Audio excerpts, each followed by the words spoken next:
नमस्कार, पोखरा न्यूजमा स्वागत छ। सुरु गरौं अहिलेसम्मका मुख्य समाचारबाट।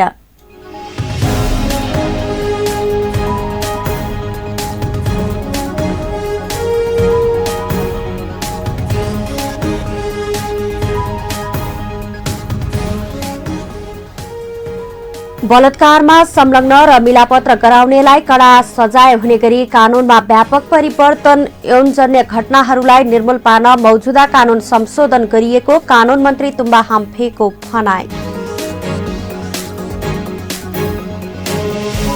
पछिल्लो 24 घण्टामा देशभर 1669 जनामा कोरोना संक्रमण पुष्टि, 5669 जना संक्रमण मुक्त, कोरोनाबाट थप 16 जनाको मृत्यु।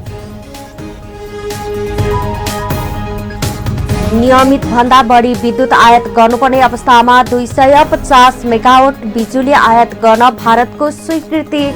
भारत र नेपालमा लाइन स्विचिङ गर्दा लाइन काट्ने र जोड्नुपर्ने बाध्यता हट्ने।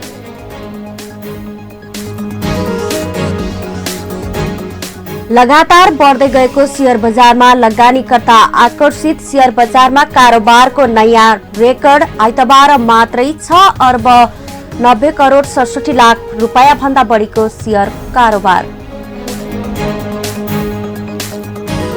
र इङ्ग्लिस प्रिमियर लिग फुटबलमा फिर्मिनो र जोटाकोको गोलमा लिभरपुलको शानदार जित, लेस्टर सिटी 3-0 गोल अन्तरले पराजित।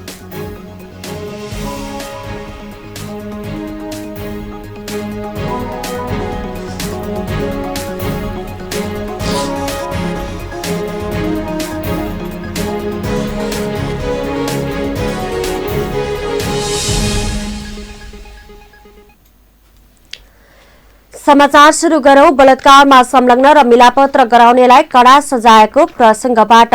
सरकारले बलात्कारमा संलग्न र बलात्कारका घटनामा मिलापत्र गराउनेलाई कानूनको दायरामा ल्याउन केही ऐन संशोधन गर्न अध्यादेश ल्याएको छ। आइतबार बसेको मन्त्री परिषदले यौन हिंसा विरुद्धको ऐनलाई संशोधन गर्न अध्यादेश ल्याएको हो। विद्यमान कानून समाजमा घटिरहेका घटनालाई न्यूनीकरण गर्न प्रभावकारी नभएकाले त्यसलाई थप प्रभावकारी बनाउन अध्यादेश ल्याइएको हो। कानून, न्याय तथा संसदीय मामिला मन्त्री शिवमाया तुम्बा हाम्फेले अहिले समाजमा व्यापक रूपमा यौनजन्य घटनाहरू घटिरहे पनि मौजूदा कानून अपर्याप्त रहेकोले संशोधन गरिएको बताउनु भएको छ। मन्त्री तुम्बा हाम्फेका अनुसार बलात्कारका घटनामा संलग्नहरूको हकमा कैद सजायमा व्यापक परिवर्तन गरिएको छ। विगतमा रहेको 10 वर्ष मुनि र 70 वर्ष माथिको प्रावधान यथावत राख्दै 14 देखि 16 वर्षसम्मका बालिकाहरूमाथि यौनजन्य हिंसा भएमा 12 देखि 16 वर्षसम्मको कैद सजायको व्यवस्था गरिएको उहाँले बताउनुभयो। विगतमा यो 12 वर्षदेखि 14 वर्षको थियो। दण्ड सजाय बढी हुँदैमा मात्रै अपराधपूर्ण रूपमा नियन्त्रणमा आउन सक्ने अवस्था नभए पनि न्यूनीकरण गर्न सकिने उहाँको भनाइ छ। हामीले संशोधन गरेर 10 वर्षदेखि 14 वर्षसम्मको कैदको व्यवस्था हुनुपर्छ भन्ने खालको कुराहरू हामीले प्रस्ताव गरेको अवस्था छ। र अर्को 18 वर्षदेखि माथिका कुनै पनि व्यक्तिहरूमाथि त्यस्ता बलात्कारका घटनाहरू, जबरजस्ती करणीका घटनाहरू घटे भने कसुरदार ठहरिएको अवस्थामा अहिलेको हाम्रो ऐनमा चाहिँ 7 वर्षदेखि 10 वर्षसम्म कैद गरिनेछ भन्ने खालको व्यवस्था गरेको थियो। त्यसलाई परिमार्जन गरेर 7 को ठाउँमा 10 राखेर 10 को ठाउँमा 12, अर्थात् 18 वर्षदेखि माथिका कुनै पनि व्यक्तिमाथि अथवा महिलामाथि त्यस्ता यौनजन्य हिंसा भयो भने 10 वर्षदेखि 12 वर्षसम्म कैद गर्नुपर्छ भनेर हामीले प्रस्ताव गरेका छौँ। सरकारले यस्ता घटनामा मेलमिलाप गराउनेलाई पनि सजायको दायरामा ल्याएको छ। बलात्कारका घटनाहरूमा मिलापत्र गरी गुपचुप राख्न पीडकले पीडितलाई विभिन्न प्रलोभनमा पार्ने गरेकोले सजायको व्यवस्था गरिएको उहाँले बताउनुभयो। बलात्कार घटनाहरूमा कुनै पनि हालतमा मेलमिलाप गर्न नपाइने गरी संशोधन गरिएको तुम्बा हाम्फेले बताउनु भएको छ। सरकारले ज्येष्ठ नागरिक सम्बन्धी ऐन 2073 मा पनि परिमार्जन गरेको छ। ऐनमा ज्येष्ठ नागरिकलाई मुद्दा चलेमा उसको उमेर कसुर हेरेर 25 देखि 75% सजाय छुट दिने र कैद मिनाहा गर्ने प्रावधान रहेको थियो।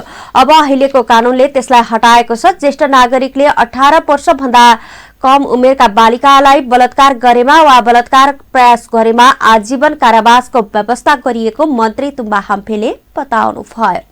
प्रलोभनमा पारेर प्रभावमा पारेर त्यस्ता मेलमिलाप गर्ने र गराउने कामहरू गरेका छन्। त्यस्ता मेलमिलाप गर्ने र गराउने कुराहरूलाई पनि हामीले यो अहिलेको हाम्रो संशोधनमा त्यस्ता कुरा गर्न नपाइने भन्ने खालको कुराहरू गरेका छौँ र त्यस्ता खालका त्यो जुन पीडित पक्षलाई प्रभावमा पारेर र उसको आफन्तलाई प्रभावमा पारेर उजुरी गर्न जान नजाऊ, उजुरी नगर भन्ने अवस्थासम्म पुर्याउने खालका घटनाहरू पनि हामीले देखेका छौँ। त्यसैले त्यस्ता खालका घटनाहरू नघटोस्, त्यस्तो नहोस् र कम्तीमा नि पीडित पक्ष चाहिँ त्यो आफ्नो मैले न्याय पाऊँ भन्ने ठाउँमा त्यो क्षेत्रसम्म त्यो ठाउँसम्म उजुरीसम्म गर्न पाउन् र उनीहरूले न्याय पाउन् भन्ने उद्देश्यका साथ मेलमिलाप गराउने काम चाहिँ गर्नुहुन्न है। गण्डकी प्रदेशमा आइतबार थप 125 जनामा कोरोना भाइरसको संक्रमण पुष्टि भएको छ। गण्डकी प्रदेश स्वास्थ्य निर्देशनालयका अनुसार पोखरा महानगरका 106 र अन्नपूर्ण गाउँपालिकाका 1 गरी कास्कीमा 107 सहित बागलुङका 12 जना, तनहुँका 2 जना, पर्वतका 2 जना र स्याङ्जाका 2 जना गरी प्रदेशका 5 जिल्लामा थप 125 जनामा कोरोना भाइरस देखिएको हो। कोरोना संक्रमण पुष्टि हुनेहरूमा पोखरा महानगरपालिका वडा नम्बर 1 का 4 पुरुष तथा 2 महिला, 3 का 4 पुरुष तथा 2 महिला, 4 का 2 पुरुष तथा 1 महिला, 5 का 1 पुरुष, 6 का 1 पुरुष, 7 का 3 पुरुष, 8 का 6 पुरुष तथा 2 महिला, 9 का 1 पुरुष, 10 का 1 पुरुष तथा 3 महिला, 11 का 4 पुरुष तथा 7 महिला, 12 का 1 पुरुष, 13 का 4 पुरुष तथा 2 महिला, 14 का 2 पुरुष र 15 का 2 महिला रहेका छन्। त्यस्तै पोखरा महानगरपालिका 16 का 1 पुरुष तथा 1 महिला, 17 का 3 पुरुष तथा 2 महिला, 18 का 2 पुरुष तथा 18 की 1 महिला, 19 का 1 पुरुष, 21 का 2 पुरुष तथा 1 महिला, 24 का 1 पुरुष, 26 का 3 पुरुष, 27 का 8 पुरुष तथा 3 महिला, 29 का 6 पुरुष तथा 1 महिला र 30 की 1 महिला, 31 का 2 पुरुष, 32 का 4 पुरुष तथा 1 महिला, 33 का 1 पुरुष, ओडा नखुलेका 1 महिला, अन्नपूर्ण गाउँपालिका 4 का 1 पुरुषमा संक्रमण देखिएको हो। तनहुँ शुक्ला गण्डकीका 1 पुरुष, ब्यास का 1 पुरुष, पर्वत फलेबास का 1 पुरुष तथा 1 महिला, स्याङ्जा वालिङ नगरपालिका की 1 महिला, पुतली बजार का 1 पुरुष, बागलुङ तारा खोला की 1 महिला, काठे खोला का 2 पुरुष, बागलुङ नगरपालिका का 7 पुरुष तथा 2 महिलामा कोरोना संक्रमण पुष्टि भएको निर्देशनालयले जनाएको छ। यससँगै गण्डकी प्रदेशमा कोरोना संक्रमितको संख्या 11,069 पुगेको छ। पछिल्लो 24 घण्टामा थप 19 जना निको भएसँगै प्रदेशमा संक्रमण मुक्त हुनेको संख्या 6,231 पुगेको छ।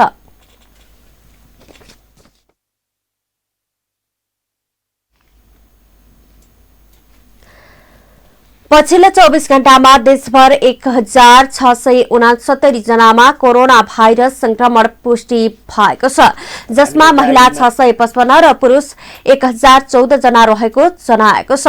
नेपालमा हालसम्म कोरोना संक्रमित हुनेको संख्या 2,20,308 पुगेको स्वास्थ्य तथा जनसंख्या मन्त्रालयले आइतबारको नियमित प्रेस ब्रिफिङ मार्फत जानकारी दिएको हो। त्यस्तै पछिल्लो 24 घण्टामा 5,679 जना निको भएर फर्किएसँगै डिस्चार्ज हुनेको संख्या 1,79,024 पुगेको छ। नेपालमा 19,963 जना सक्रिय संक्रमित आइसोलेसनमा रहेका छन्। यस्तै 686 जना क्वारेन्टिनमा रहेको पनि मन्त्रालयले जनाएको छ। 24 घण्टामा थप 16 जना संक्रमितको ज्यान गएसँगै कोरोनाबाट मृत्यु हुनेको संख्या 1,329 पुगेको मन्त्रालयले जानकारी दिएको छ।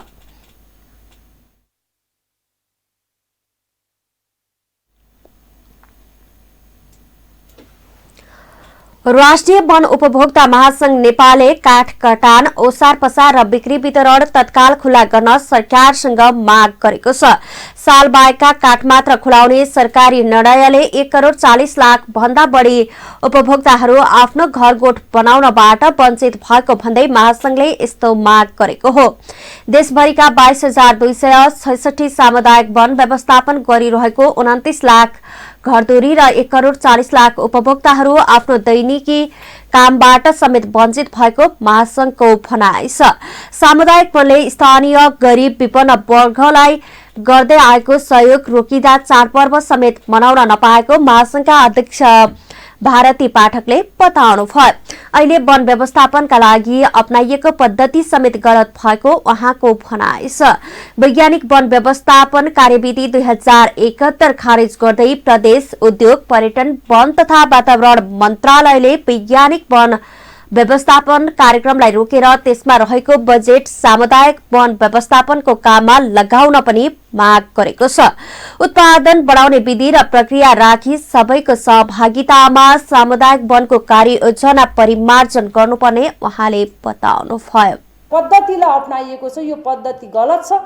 यसको वैज्ञानिक वन व्यवस्थापनको कार्यविधिलाई खारेज गरेर वन व्यवस्थापनको अरू नै वन सम्वर्धन प्रणालीका कुराहरू सामुदायिक वनको कार्ययोजनाभित्र उत्पादन बढाउने एउटा विधि र प्रक्रिया राखेर सबैको सहभागिता, त्यहाँ महिला छन्, त्यहाँ गरिब छन्, त्यहाँ विपन्न छन्, त्यहाँ आदिवासी छन्, त्यहाँ जनजाति छन्, जसले वनको संरक्षण गरेको छ उहाँहरूको सहभागिताबाट कार्ययोजना बनाउने र उहाँहरूले पास गरेको कार्ययोजनालाई कार्यान्वयन गरेर चाहिँ उत्पादनलाई बढाउने, त्यहाँको जनताको जीविकोपार्जनमा सपोर्ट गर्ने।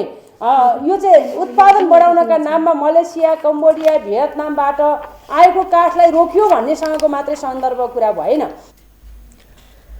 महासंघले दिगो विकास लक्ष्य प्रतिको प्रतिबद्धता, सामुदायिक वनको स्वायत्तता, जैविक विविधता संरक्षण, लैंगिक समानता र सामाजिक समावेशीकरणलाई समेत ध्यानमा राखेर दिगो वन व्यवस्थापन गर्न माग गरेको छ। सामुदायिक वन उपभोक्ता समूहको सुशासन र क्षमता अभिवृद्धिका लागि वन सम्बन्धी सबै तहका निकायहरूले सामुदायिक वन उपभोक्ता महासंघसँग सहकार्य गर्नुपर्ने, उद्यम सञ्चालनको लागि सामुदायिक वनमा लगाइएको दूरी तत्काल हटाउनु पर्ने माग पनि महासंघको रहेको छ। महासंघले चुरे संरक्षण र व्यवस्थापन स्थानीय समुदायको नेतृत्वमा हुने गरी वन ऐनमा व्यवस्था गर्न पनि माग गरेको छ। मध्यवर्ती तथा संरक्षण क्षेत्रको सामुदायिक वन, धार्मिक वन र कबुलियती वनहरूलाई राष्ट्रिय वनमा भएका सामुदायिक वन, धार्मिक वन र कबुलियती वन शहर अधिकार दिन पनि माग गरेको छ। महासंघको माग पूरा नभएमा आन्दोलन गर्नुपर्ने अवस्था सृजना हुने भएकोले त्यसतर्फ पनि ध्यान दिन आग्रह गरेको छ।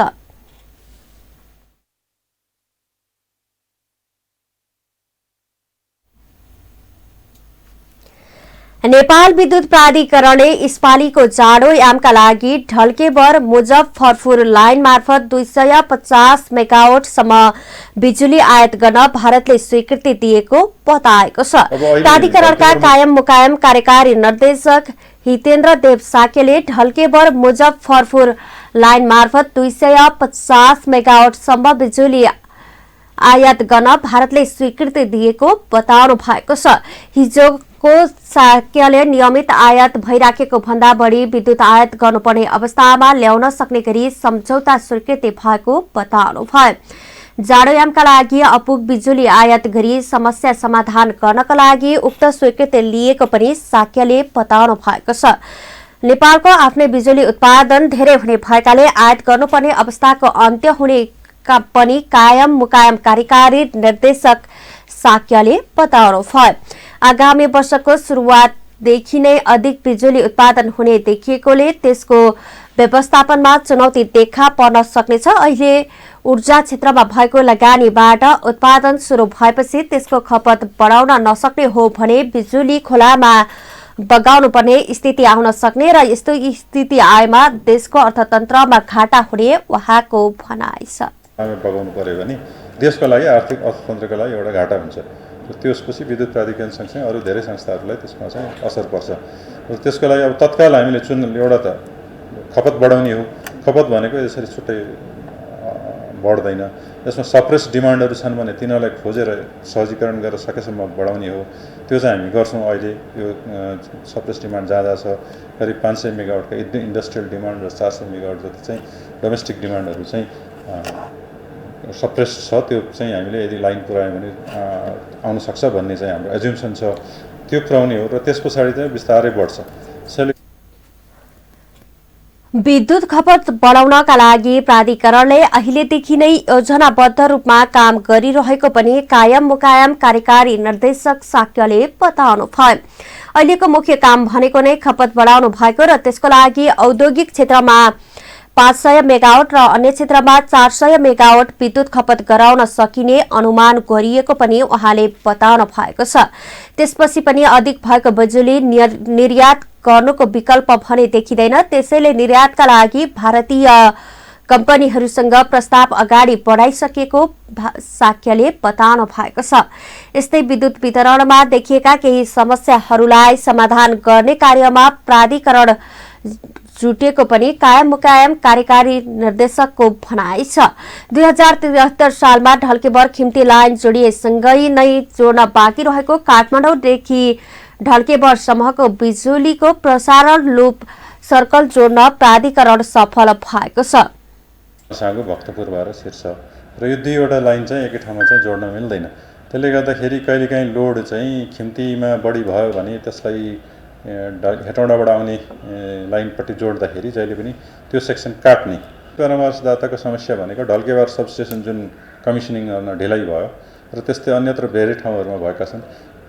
ठेकेदार कहिले चाइनिज र परामर्शदाता इन्डियन भइदिँदाखेरि ती दुईटाको बिचमा चाहिँ सहयोग नभइदिने अथवा परामर्शदाता जोसुकै भए तापनि विदेशी भएको बेलामा उसले हाम्रो समस्याहरूलाई सल्टाउनेतिर भन्दा पनि एउटा स्ट्रिक्ट फर्मालिटीमा रिजिड भएर जाँदाखेरि हाम्रो फ्लेक्सिबिलिटी नभइदिँदाखेरि अगाडि कार्य नबढ्ने अनि ठेक्का लम्बिराख्ने ठेकेदारले नेपाली ठेकेदारहरू छन् भने उनीहरूले केही फ्लेक्सिबिलिटी खोज्दाखेरि त्यो फ्लेक्सिबिलिटी नहुने यस्तो खालको समस्याहरूमा नेपाली परामर्शदाताले चाहिँ त्यो प्रब्लमहरूलाई सल्भ गरिदिने ओनरलाई पनि हेल्प गर्ने त्यस्तो देखिन्छ र ढल्केबारमा चाहिँ एनी इन्जिनियरिङ कम्पनी म त्यसको एमडी हुँदाखेरि त्यहाँबाट सल्भ गरेर त्यो चाहिँ गत कार्तिकमा सल्भ भएको तर तलपट्टि लोड नकाटिकन स्विचिङ हुने हुँदाखेरि त्यो थाहा पाइँदैन र त्यो चिज चाहिँ गत दसैँ र तिहारको बिचमा ढल्केबारमा यो रक्सोल परवानीपुरमा धेरै भोगेका थिए र हामीले कम्प्लेन पनि पाएका थियौँ कि कहिले भारततिर कहिले नेपालतिर गर्दाखेरि अन अफ दिनमा 2 चोटि 3 चोटि काटियो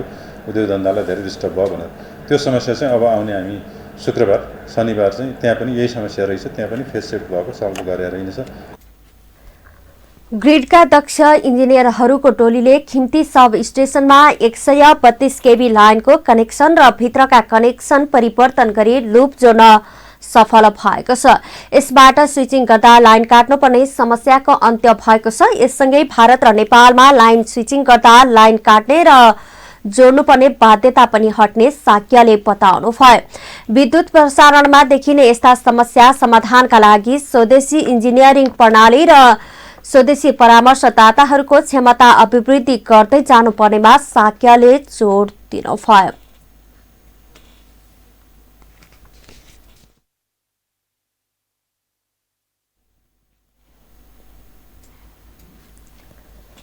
नेपाल कम्युनिस्ट पार्टी नेकपा स्थायी कमिटी सदस्य तथा सुदूरपश्चिम प्रदेश इन्चार्ज भीम रावलले कुनै पनि हालतमा पार्टी नफुट्ने बताउनु भएको छ।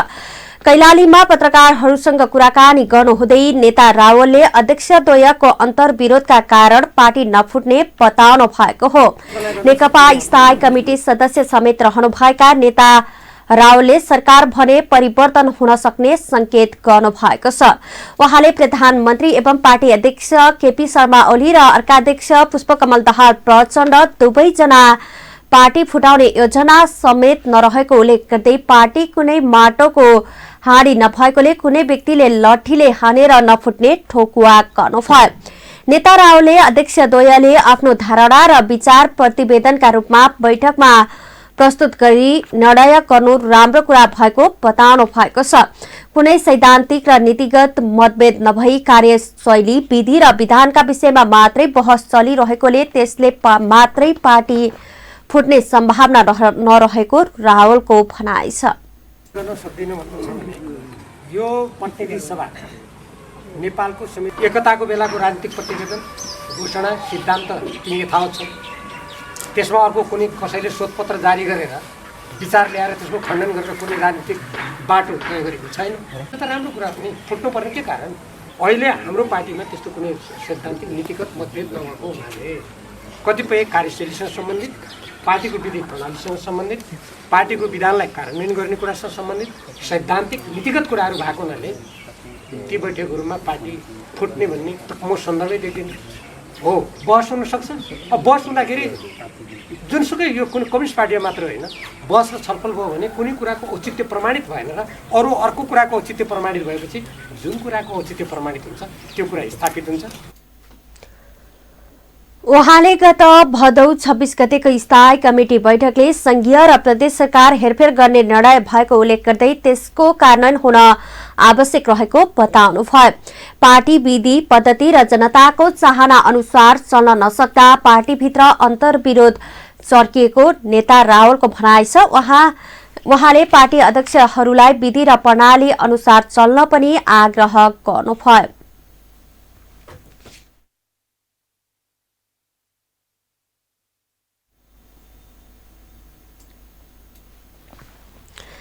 कोभिड-19 को निःशुल्क पीसीआर परीक्षणका लागि काठमाडौँ महानगरपालिकाले स्वाब संकलन शुरू गरेको छ।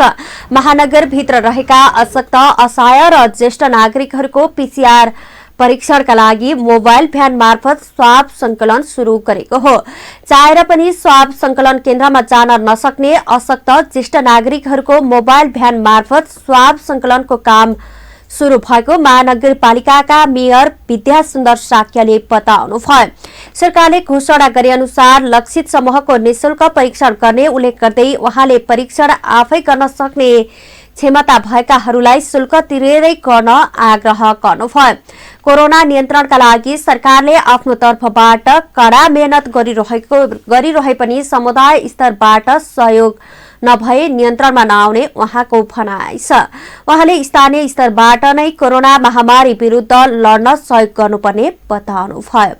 विशेष गरिकन यो भ्यानले हामीले अशक्त ज्येष्ठ नागरिकहरू जो घरबाट विभिन्न कारणले विभिन्न दीर्घ रोगीहरू घरबाट चाहेर पनि हाम्रो स्वाब कलेक्सन सेन्टरसम्म आउन सक्दैनन् त्यस्ता व्यक्तिहरूलाई स्वाब कलेक्सनमा विशेष यसले सहयोग पनि हामीले अपेक्षा गरेका छौँ र अहिले कलेक्सन र प्रविधि मैत्री बन्यो भनेर हामीले कोरोना हेलचेक्राइ गर्नु हुँदैन। सबैभन्दा मूल कुरा भनेको सरकारको तर्फबाट हामी लागिरहेका छौँ तर स्थानीय व्यक्तिहरू स्थानीय समुदाय पनि नलाग्ने भयो भने यसलाई नियन्त्रण गर्न सकिँदैन। काठमाडौँ महानगरपालिकाले परीक्षणको दायरा फराकिलो बनाउने तयारीका साथ अघि बढेको भन्दै कन्ट्र्याक्ट ट्रेसिङमा परेका र लक्षण देखिएकालाई मात्रै पीसीआर टेस्ट गर्न मेयर साक्यले आग्रह गर्नुभयो। नेपाल विज्ञान तथा प्रविधि प्रज्ञा प्रतिष्ठानले महानगरपालिकालाई परीक्षणका लागि एउटा मोबाइल भ्यान हस्तान्तरण गरेको छ। सोही मोबाइल भ्यानबाट स्वाब संकलन गरिने पनि उहाँले बताउनुभयो। पोखरा न्यूजमा पालो आर्थिक समाचारको।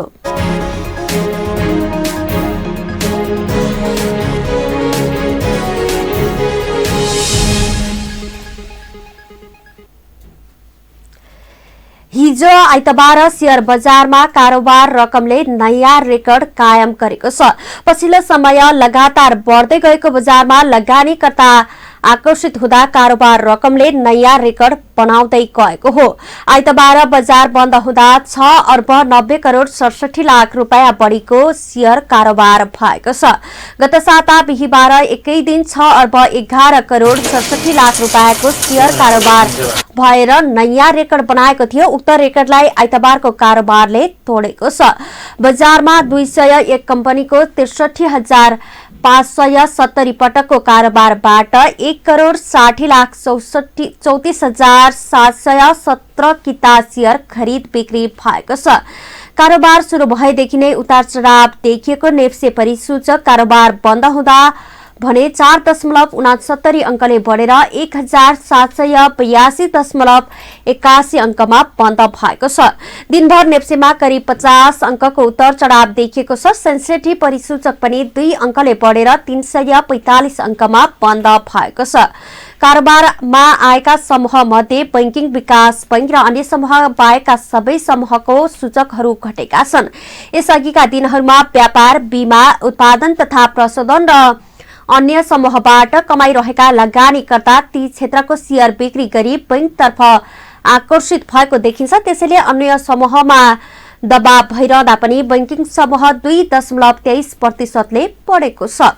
विकास बैंक 0.64% र अन्य समूह 0.1% बढेको छ। लगानीकर्ताहरू तुलनात्मक रूपमा सस्तो रहेको बैंक तथा वित्तीय संस्थाको शेयर खरिद गर्न झुमिएको देखिएको छ। घट्ने समूहहरूमा सबैभन्दा धेरै व्यापार समूह 5.69% घटेको छ। यस्तै होटल समूह 3.79%, निर्जीवन बीमा समूह 2.53%, जीवन बीमा समूह 2.51%, उत्पादन तथा प्रशोधन समूह 2.33%, म्युचुअल फण्ड समूह 2.28%ले घटेको छ। आइतबार सबैभन्दा धेरै कारोबार नेपाल पुनर्विमा कम्पनीको 57 करोड 51 लाख 19 हजार रुपैयाँको भएको छ। यस्तै नेपाल लाइफ इन्सुरेन्सको 29 करोड 56 लाख रुपैयाँ र नेपाल टेलिकमको 27 करोड 55 लाख रुपैयाँको शेयर कारोबार भएको छ। यसबाहेक 20 करोड रुपैयाँ बढीको शेयर कारोबार हुने कम्पनीहरूमा Himalayan distillery, Nepal bank, Prabhu bank, Nabil bank, Neco insurance, Shivam cement रहेका छन्। सिटिजन्स म्युचुअल फण्ड दोस्रोको इकाइ धनीहरूले 10%ले कमाएका छन्। यस्तै जानकी फाइनान्सका शेयर धनीले 9.21%ले कमाएका छन्। बजारमा लगानीकर्ताको आकर्षण उत्साहजनक देखिए पनि माउन्टेन हाइड्रो नेपालका शेयर धनीले भने 8.93%ले गुमाएका छन्। अब पालो अन्तर्राष्ट्रिय समाचारको।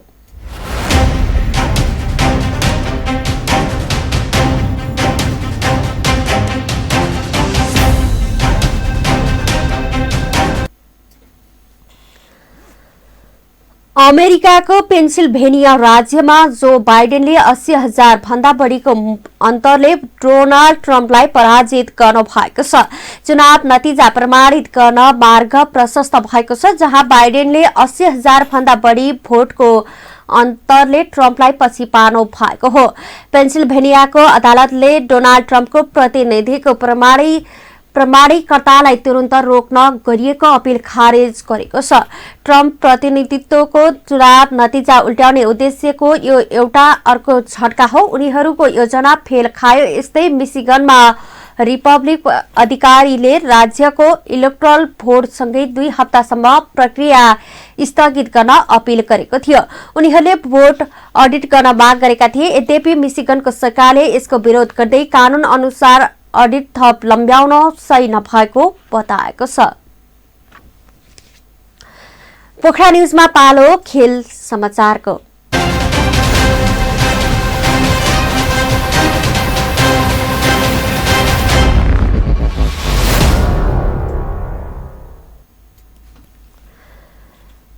ब्राजिली फरवार्ड रोबिटो फिर्मिन्हानो र पोर्चुगिज फरवार्ड डिएगो जोटाको गोलमा लिभरपुलले इङ्ग्लिस प्रिमियर लिगमा लेस्टर सिटीलाई पराजित गरेको छ। लिभरपुलले घरेलु मैदानमा लेस्टरमाथि 3-0 को शानदार जित हात पारेको हो। लिभरपुलले 1 गोल उपहार पाएको थियो। एनफिल्डमा आइतबार राति भएको खेलमा घरेलु टोली लिभरपुलले खेलको 21औं मिनेटमा आत्मघाती गोलबाट अग्रता लिएको थियो। कर्नरबाट आएको बललाई बचाउने क्रममा जोनी इभान्सले आफ्नै पोस्टमा गोल गर्न पुगेका थिए। त्यसअघि लेस्टर सिटीका गोलरक्षक कास्परले लिभरपुलको 2 प्रहारलाई उत्कृष्ट बचाव गर्दै गोल टारेका थिए। 25औं मिनेटमा जेमी भार्डीको प्रहार पोस्ट नजिकैबाट बाहिरिँदा लेस्टर बराबरीबाट चुकेको हो।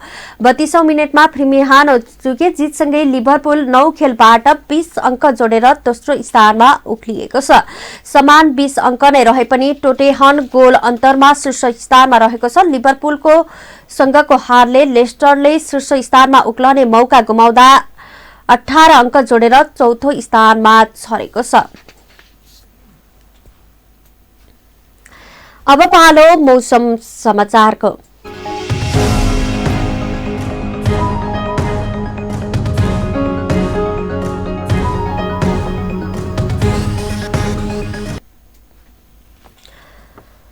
पश्चिमी वायुको प्रभावले देशका धेरै स्थानमा तापक्रम घट्नुका साथै तराईको भूभागमा बिहान पारदर्शितामा कमी भई सड़क तथा हवाई यातायात प्रभावित हुन सक्ने मौसम पूर्वानुमान महाशाखाले जनाएको छ। यस्तै गण्डकी प्रदेशको पहाडी भूभागमा आंशिक बदली रही बाँकी भूभागमा मौसम सामान्यतया सफा रहने पनि महाशाखाले जनाएको हो। अब पछिल्लो 24 घण्टाको मौसमी विवरण।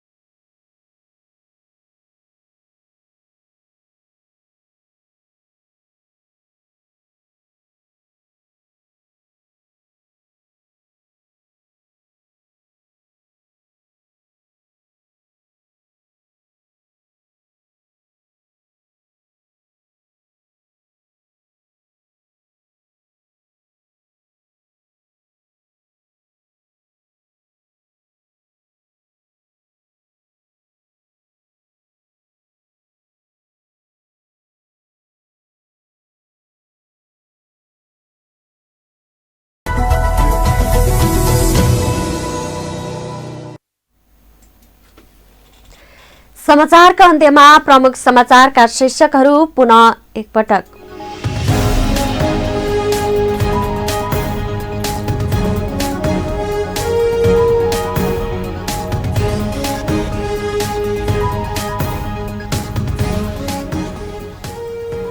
बलात्कारमा संलग्न र मिलापत्र गराउनेलाई कडा सजाय हुने गरी कानूनमा व्यापक परिवर्तन, यौनजन्य घटनाहरूलाई निर्मूल पार्न मौजूदा कानून संशोधन गरिएको कानून मन्त्री तुम्बा हाम्फेको भनाई। पछिल्लो 24 घण्टामा देशभर 1669 जनामा कोरोना संक्रमण पुष्टि, 5679 जना संक्रमण मुक्त, कोरोनाबाट थप 16 जनाको मृत्यु। नियमित भन्दा बढी विद्युत आयात गर्नुपर्ने अवस्थामा 250 मेगावाट बिजुली आयात गर्न भारतको स्वीकृति। भारत र नेपालमा लाइन स्विचिङ गर्दा लाइन काट्ने र जोड्नुपर्ने बाध्यता हट्ने। लगातार बढ्दै गएको शेयर बजारमा लगानीकर्ता आकर्षित, शेयर बजारमा कारोबारको नयाँ रेकर्ड। आइतबार 6 अर्ब 90 करोड 67 लाख रुपियाँ बढीको शेयर कारोबार। र इङ्ग्लिस प्रिमियर लिग फुटबलमा फिर्मिहानो र जोटाकोको गोलमा लिभरपुलको शानदार जित। लेस्टर सिटी 3-0 गोल अन्तरले पराजित।